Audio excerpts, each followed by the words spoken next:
Good evening. Tonight I'm going to show you where my resources are at in on my computer for my classes and how I go about them and which ones I use the most.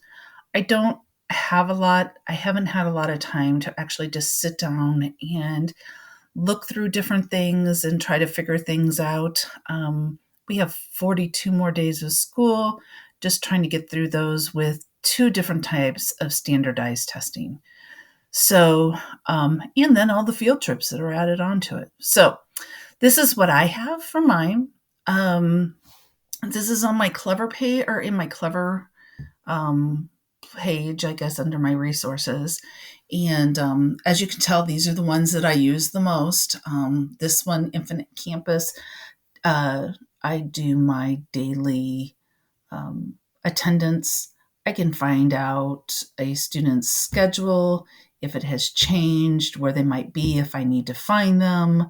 Um, Also, it will tell me behavioral stuff. It's a great site. Of course, Canvas is the same for us, NWEA, my email, my Google Drive is also another one that I use like a lot. And then Securely Classroom has been great. And all of these um, I didn't know about until after I started doing this long term subbing.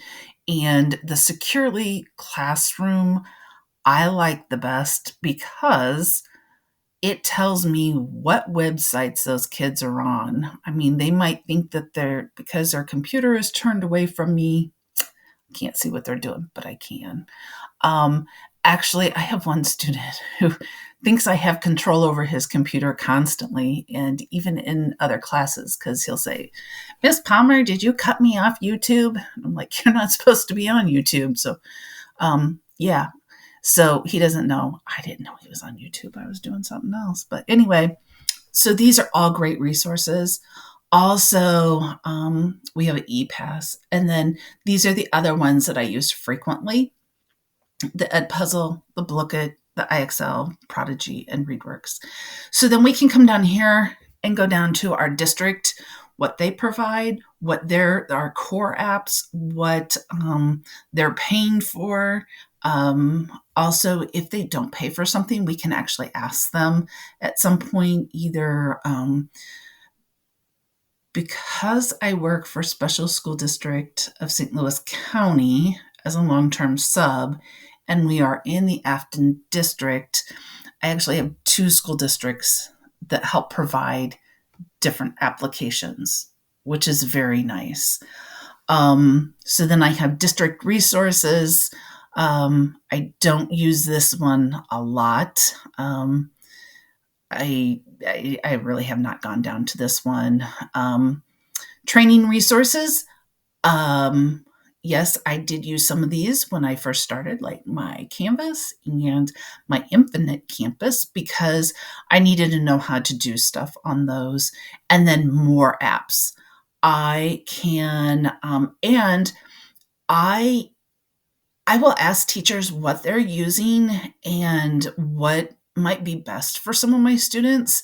And I can come up here and search something and find out, is it something that we can get? Is it something that is not allowed, or not paid for, I should say, that type of stuff. So I can do that, which is nice to be able to just type something in. If you're a new teacher, please use all the resources you get.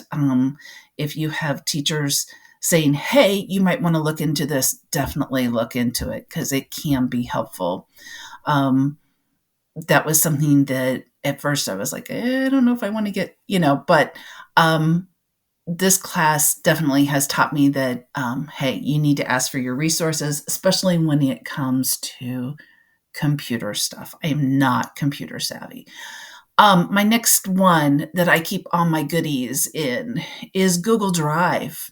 Um, so I keep a lot of stuff in here. As you can see, we're under Culver right now instead of my Afton page, which I didn't realize that. I apologize. So we, that's one thing that I get confused on too. Which Google email I'm on, and I need to make sure I'm on the right one. So, different IEPs that are coming up, our current schedule for next year is already on here. So, these are ones that have been shared with me, and I keep what I would like to do because I'm not as organized as I would like to be, as I would like to start putting these in folders and keeping them so I know exactly where they are. And that way I can find them without having to search all the time and stuff like that. But if I go to my sheets, I can also look up stuff because teachers have shared things with me on that, like our field trips coming up, different things that we need to know. I can also get the principal will send stuff that needs to that pertains to us that we need to keep, like lunch lunch detentions. Yes, we have to keep track of those. So those go on our sheets. So Google has been great for keeping track of things. So that's also one of my go-tos and the documents. The calendar is also, yeah, it doesn't have a lot of, it has my personal, not my, I don't want to say personal resources, but it has resources in there that I know where people are going to be. And if I need to go ask them a question and they're out of the building for a meeting, then it's not worth me running around trying to find them or email, knowing that I'm not going to get an email back right away. We don't use chat very much, but that's something that, it could be. We actually have a text chain, two of them, one for teachers and then one for teachers in Paris. And so that keeps us pretty busy.